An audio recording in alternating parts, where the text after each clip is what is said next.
Ikaze nanone makuru Radio Rwanda reka tuyinjiremo tubabwira ko Perezida wa Repubulika Paul Kagame yasezeranije abanyarwanda kuzakomeza gufatanya nabo kugira ngo ibyiza bahishiye nabyo bizagerweho. Mukuru w'igihugu yabigarutseho mu butumwa yatanze amaze kurahirira kuyobora igihugu mu myaka 5 iri imbere. Jean-Claude Mutuyezo yaduteguriye inkuru irambuye ariko turayumva mu ijwi rya mugenzi wacu Gracien Hakorimana.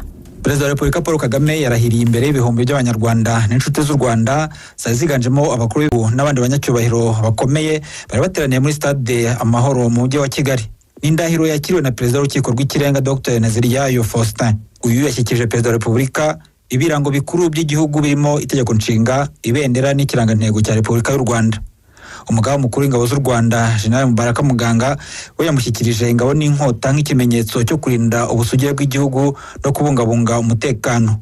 Perezida wa Repubulika kandi yashyikirijwe indirimbo yubahiriza igihugu. Mu butumwa yageneye uyu munsi, Perezida Kagame yashimiye abanyarwanda ko bongeye kumugirira icyizere cyo kubayobora, agaragaza ko imibare y'ibyavuye mu matora n'ubwitabire bwagaragaye mu bikorwa byo kwamamaza byerekanye ko bashaka kugira amahitamo y'ahazaza habo.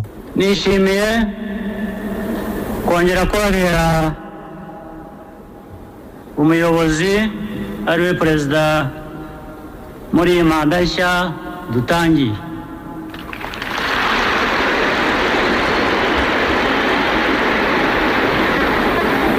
Ibihe byo kwamamaza n'amatora tuvuyemo